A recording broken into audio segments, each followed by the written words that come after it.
how many times can somebody review WWF Raw for the Sega Genesis while, you know, adding a new point to it or something? There's a wall between the two, right? Like, there's the gaming journalists who are like, I'm a journalist. Then there's YouTubers like, yeah, I talk about video games, right? Do you feel like there's almost a rivalry between the two? I think a lot of gaming journalists, I kind of equate it to like, newspapers versus the internet. Newspapers were the biggest form of traditional media, magazines, crap like that. And then the internet came around and, you started to see those people fight back against the internet because, oh, they're not real. We're real journalists and stuff like that. Mm-hmm. And, I feel like whenever what you're doing is starting to diminish and you're seeing another form of what you're doing starting to rise and become more popular, you go into defense mode or something like that. And you're like, you try to discredit. I mean, how many times do you see, websites try and discredit YouTubers who might not even be gaming YouTubers? They're just trying to write like some smear piece to cause an adpocalypse or something like that. Sure. So that, the mighty YouTuber doesn't, start to dwarf them. I think they could still both coexist in the same space because there's always going to be people that, gravitate towards certain individuals. But the problem is, I think a lot of gaming journalists don't realize that you have to kind of cultivate a personality, or at least have a personality, in order to do YouTube stuff. Because yes, there's exceptions to the rule of just plain Jane people who are very successful.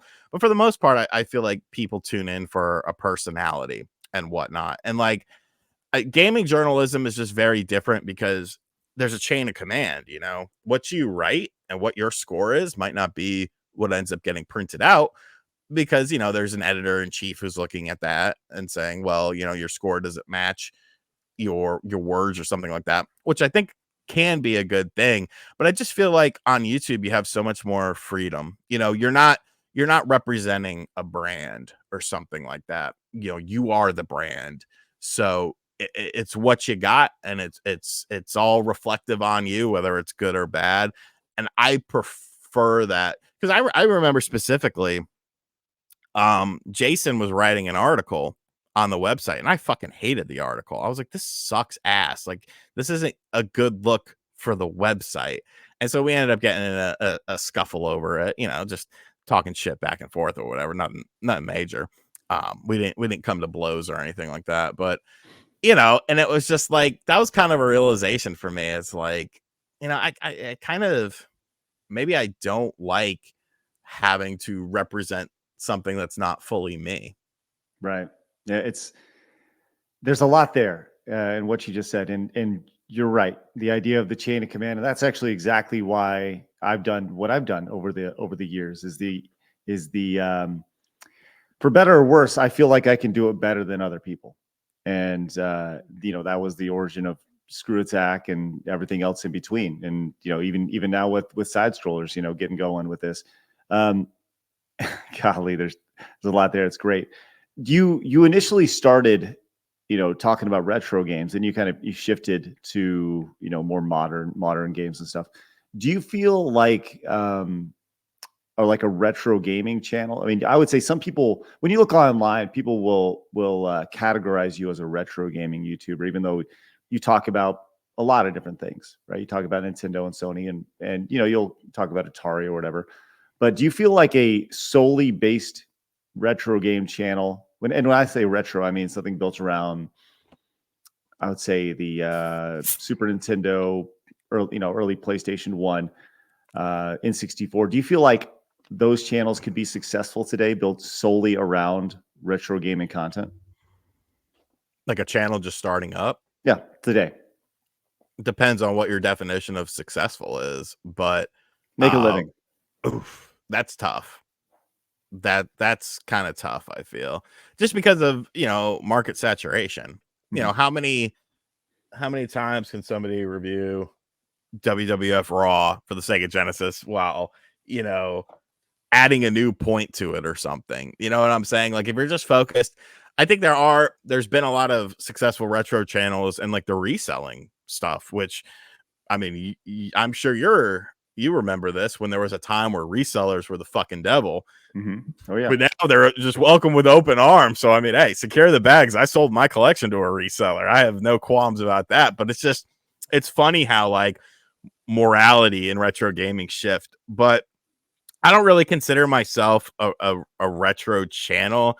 Like I'm just an old guy, so like I have a lot of retro gaming like memories and stuff. But honestly, the retro gaming community is like one of the worst communities in the world, and so like just the vitriol and hatred for a person that you don't know. I remember I made a video a couple months ago, maybe a year ago or so. I lose track of time. Um, about Sega Saturn games that I liked. And I'm scrolling through Facebook and somebody shared it in a Sega Saturn group that I guess I was in. And all the comments were just like, fuck this guy. He sucks. I hate his videos.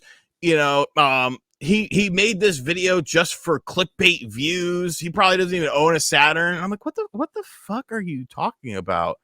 Like you are a 40 plus 50 plus year old person sitting on an internet forum getting angry about a Sega Saturn video. Like I don't understand like the disconnect. And it's bad in all fandoms. Wrestling fandom is bad. Video game console, the console warriors, PlayStation's best, Xbox's best. It's bad in there. But just I guess the retro thing, you would expect it to be more of a relaxed environment because most of the people involved in it are older. But no, it's not. Like it's just crazy to me. You would think that, yes, over time you would develop some sort of maturity, but the problem with that is you're dealing with people's nostalgia. You're Right. dealing with people's childhood. So when you say this game, WWF Raw on the Sega Genesis was a mediocre video game, and I didn't like the way the Ultimate Warrior did whatever, people were like, no, Ultimate Warrior was the best because when I was 12 years old, I would hit my brother with a suplex in it. It was so good in the game, and I could beat the championship, whatever.